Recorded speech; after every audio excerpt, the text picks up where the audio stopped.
આંબળા જેવડું રુદ્રાક્ષ અતિ ઉત્તમ આંબળા જેવું, પણ અત્યારે તો આપણી ફેશન શું છે, આનું રુદ્રાક્ષ છે ને સોનેથી ઘડીને પહેરીએ છીએ, બાકી આંબળા જેવડું રુદ્રાક્ષ.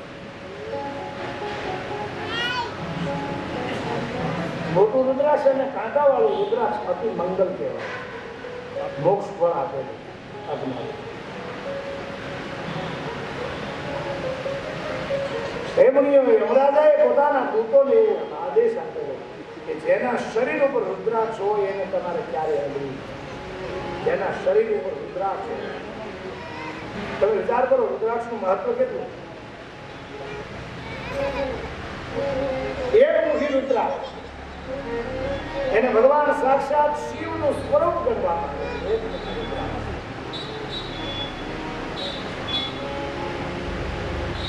એકમુખી રુદ્રાક્ષની પૂજા કરે, ઉપાસના કરે તો એનાથી લક્ષ્મીની પ્રાપ્તિ થાય છે.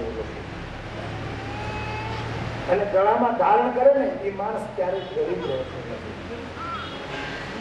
એકમુખી રુદ્રાક્ષને જો ધારણ કરવો હોય તો રુદ્રાક્ષ ધારણ કરવાના મંત્રો છે ઓમ હ્રીમ નમઃ. એકમુખી રુદ્રાક્ષ મંત્ર.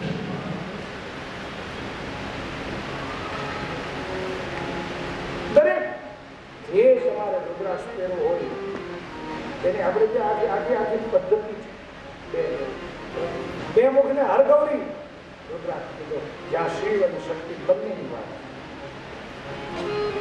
શિવ પુરાણના મત મુજબ 3 મુખ વાળો રુદ્રાક્ષ બ્રહ્મા, વિષ્ણુ અને મહેશ ત્રણેયનું સ્વરૂપ છે. વિદ્યા પ્રાપ્તિ માટે શ્રેષ્ઠ ગણાય. ત્રિમુખ વાળો રુદ્રાક્ષ ચમત્કારી કરવામાં આવે. એને ધારણ કરવા માટેનો મંત્ર ઓમ ક્લીમ નમઃ. 3 મુખ વાળો.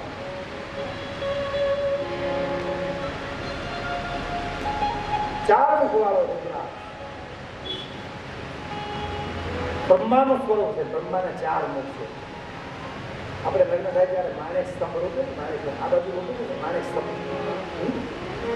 પદ્ધતિ બધી અલગ અલગ હોય. માણેક સ્તંભ હોય, માણેક સ્તંભના 4 હળી, એટલે માણેક સ્તંભ એ બ્રહ્માનું રૂપ છે. વેદ શિરા કીધા 4 જેના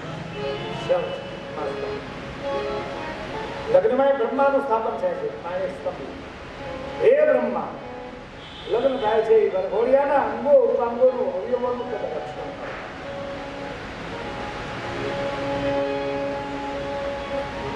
4 મુખ વાળો રુદ્રાક્ષ 4 પદાર્થોને આપે છે: ધર્મ, અર્થ, કામ અને મોક્ષ. 4 મુખ.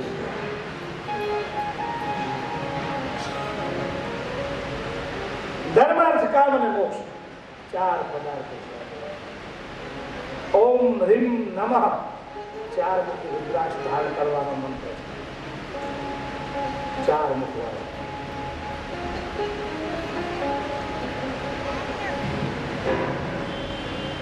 બે મુખ વાળો રુદ્રાક્ષ બધાના અલગ અલગ મંત્રો છે, અલગ અલગ દેવતાઓ, અલગ અલગ દેવ દેવેશ્વર, હરગૌરી.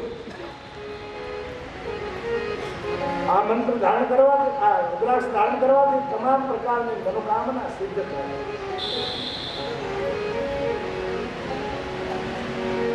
ઓમ નમઃ મંત્ર છે 2 મુખી રુદ્રાક્ષ માટે.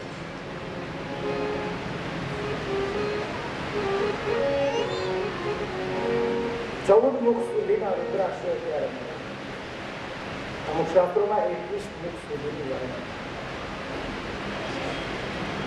ભગવાન શિવની પૂજામાં જે પંચામૃત વપરાય છે એનો અર્થ છે ઘી, દૂધ, મધ, શક્કર. આ બધું શું કામ? અને વામમાર્ગી સાધન, જે લોકો તાંત્રિક સાધના કરે છે એ તો ભગવાન શિવના ખૂબ ઉપાસના કરે છે, શિવની ઉપાસના. પણ એની પદ્ધતિ ફેર હોય છે. આપણી પદ્ધતિ ને એની પદ્ધતિમાં ખૂબ મોટું ડિફરન્સ છે. દરેક વસ્તુ ઉપાસનામાં નક્કી કરેલી છે કે આ વસ્તુ શું કામ ઉપાસ. દહીં શું કામ ચલાવે છે ભગવાન શિવ?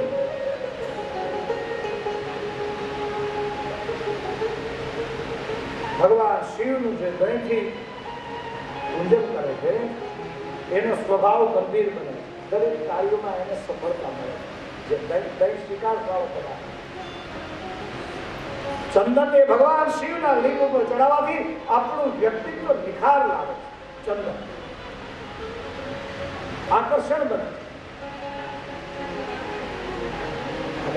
આપણે જે પહેલેથી તમે જો તો બેનો પણ ચંદનનો ખૂબ ઉપયોગ કરે છે ખાવા. હા, આ હળદર લગ્નમાં હળદર શું કામ લગાડે બાપ?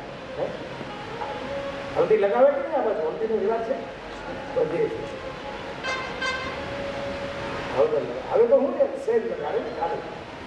પહેલા તો કેવું હતું, ગામડાવાળાને પૂછો 3 દી અગાઉથી ચાલુ કરે, 3 દી અગાઉથી.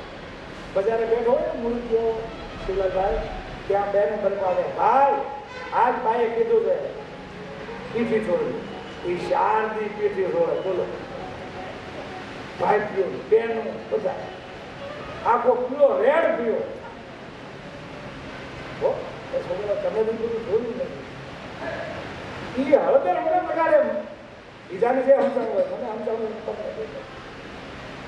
પેલા નાવાના આળસુ હતા, એ અઠવાડિયે 15 દિવસ નાવા ઘેરે કાસડી પહેરે, પાછા ગામના પૂછે બીજા, પાછો એ કાસડી પહેરીને બજારે જાય. કેમ ભાઈ કાસડી પહેરીશ? નાવા ઘેરે જોશું.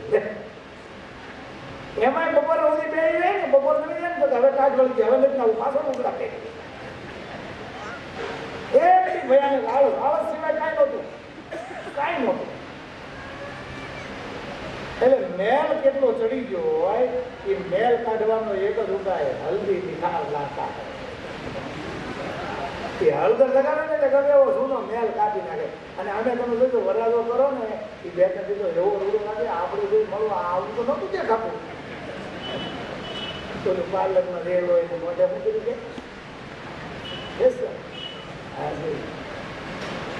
એવું વાત આવે હોય ને, પણ એ આપણને બે ત્રણ એ રોડું રૂપાવું લાગે. હરાજો છે ને આ હળદર એટલા માટે બોલો, ચંદન ને હળદર. શાસ્ત્રકારો લખ્યું છે શિવની પૂજા, શિવના લિંગને ચંદનનો લેપ કરવાથી જીવનમાં સૌંદર્યતા પ્રાપ્ત થાય છે. ચંદનનો બીજો ગુણ શીતળતા પ્રદાન કરે છે.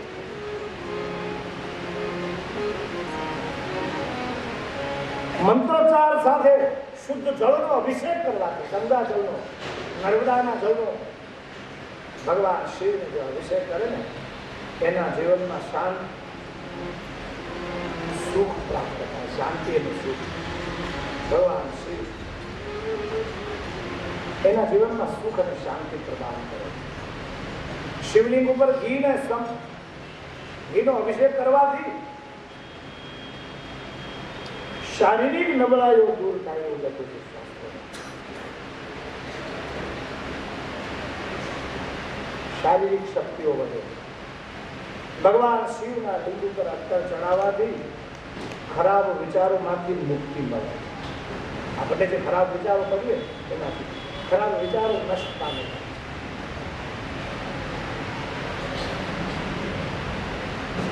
દરેક વિધિની પાછળ કંઈક ને કંઈક અર્થ છે.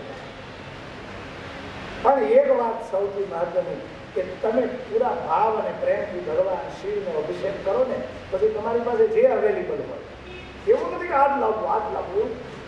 પ્રેમમાં કોઈ વસ્તુ કમ્પલસરી હોતી નથી. જ્યાં પ્રેમ ત્યાં એમ નહીં. ફરજિયાત કેમ હોય? અને ફરજિયાત જ્યાં હોય ને ત્યાં જડતા આવે, પ્રેમ ન હોય. ફરજિયાત થાય એટલે પ્રેમ જતો રહે. આપણને એમ થાય કે આપણે તો આવું કાંઈ કરવું નતું, પણ આ બાપુ બે સૌરાષ્ટ્રમાંથી કથા કરવા આવ્યા ને ફરાઈને કોઈ થાય તો એમાં પ્રેમ ક્યાં રહ્યો હતો? તમે જો અમારે તો નહોતું કરવું, પણ હવે આ બાપુ છે ને ખોટું લાગી જાય એવું કહે છે. ખોટું લાગે એમ જ નથી. ભાવ અને શ્રદ્ધા, ભાવ અને ભીતરનો પ્રેમ છે. તમે ખાલી જળ લઈને ભગવાન શિવને અભિષેક કરો. આપણે બુદ્ધિ પૂજા કરાવે, પૂજા કરાવે, જળ લઈને અભિષેક કરાવતા હોય, મંત્રોચ્ચાર કરે ભાવથી. એટલે એ લોટામાં તાંબાનો લોટો હવે આપણા ઘરનો જ હોય છતાંય ગંગા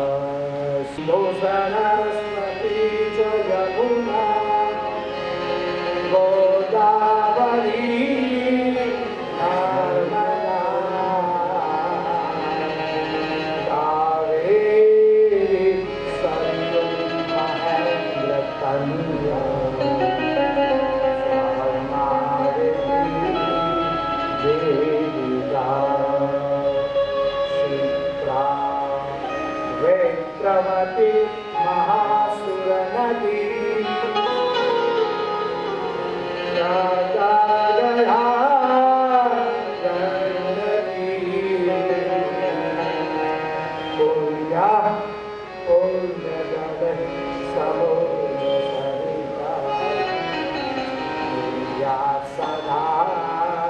મંગલમ ભાવ પ્રધાન છે બાપ. ઇનાય લોટામાં ગંગા સિંધુ સરસ્વતી બધું પ્રેમ અને ભાવની મહત્વતા છે. જ્યાં સુધી આ જીવમાં ભાવ નહીં હોય ત્યાં સુધી બધું બતા નથી. તમે રુદ્રાક્ષ પહેરો પણ ભાવ ન હોય તો શું કામ? ભીતરનો પ્રેમ. શબરીના બોર ગયા હતા કે ખાટા હતા એનાથી કાંઈ મતલબ નહોતો. શબરીનો ભાવ એમાં ભળેલો બસ એ મહત્વનું છે. ભાવ પ્રેમ કોઈ આપણને કેવું જમાડે છે એનાથી મતલબ નથી. કેટલા ભાવથી કેટલા પ્રેમથી વસ્તુ અર્પણ કરે અને રીત પોકે છે ને. આ તો બધા વાતો કહીએ છીએ. શ્રીમદ ભાગવતીની કથા તો તમે સાંભળ્યું હોય. વ્રજના બાળકોની સાથે શ્રી ઠાકોરજી વૃંદાવનમાં વાસળી ચલાવે. ગોપાલ બન્યા અને ભગવાનને ત્યાંથી પેલો મધુમંગલ હાટું રોજ ટિફિન લાગે ભગવાન. મધુમંગલ માંડિક્યનું કીધું, માંડિક્ય ઋષિનું કીધું. પણ એટલા બધા ગરીબ એના ઘરમાં કાંઈ નહીં. એટલે યશોદાજી એમ છે કે આ મધુમંગલ છે ને દુબળો છે કનૈયા ને આપણે ઘરે ખવડાવજો બાપ. બાકરને બે ખવડે ને હારો થઈ જાય. કેવડી ઉદારતા બા યશોદાને. અને જેની માં આવી યશોદા હોય ને એનો જ કનૈયો હોય. બીજાને ખવડાવવામાં રાજી હોય એને ત્યાં કનૈયો આવે. કોકનું ખાઈ જવામાં રાજી હોય ને કનૈયો ન આવે. ગમે ત્યાં મેળ જ કરવા નીકળ્યા હોય એને શું કરો તમે? બીજાનું જ મેળ કરવા. અમુક અમુક બહુ બુદ્ધિશાળી હતો, બહુ બુદ્ધિશાળી. એકવાર ટ્રેન ચાલી ગઈ. ટ્રેન સુરત થી બોમ્બે પેલું વહેલી હવાર મંદિર થઈ ગયો.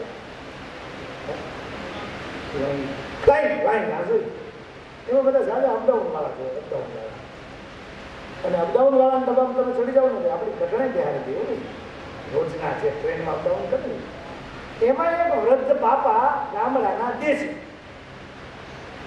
સૌરાષ્ટ્રમાંથી આવેલા એ છોકરા મુંબઈ જાય.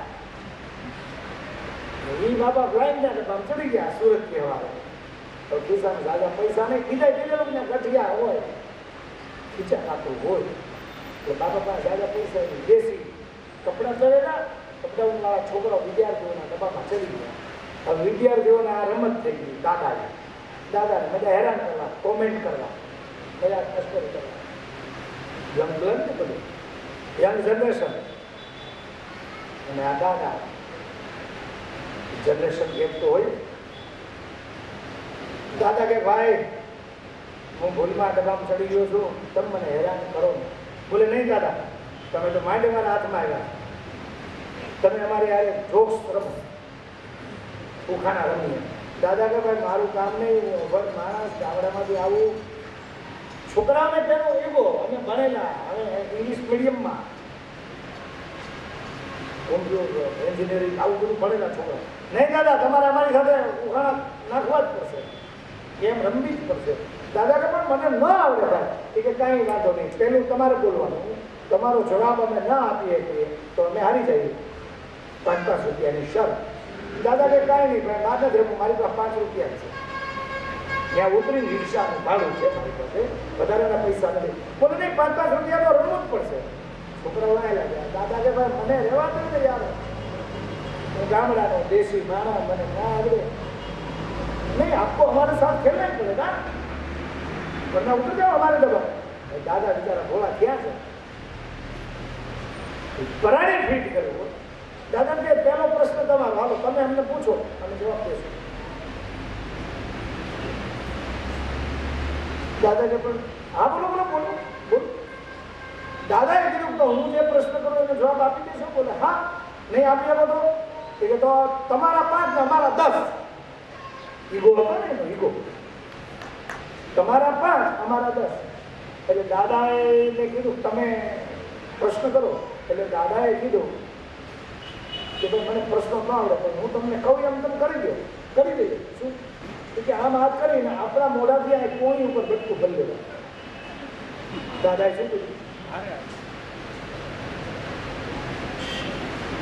ખાય ટ્રાય કરો, રટ થઈ જાય, કરતા નહીં અચકાય. હવે એ દાદાએ કીધું ને આખો ડબ્બો યાર મિત્રો બધા હતા ને સ્ટુડન્ટ્સ એ બધા જેને હોય એમ બધા આમ કર્યા આખો ડબ્બો.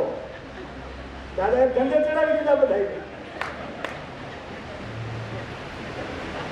એ આધા ઘંટા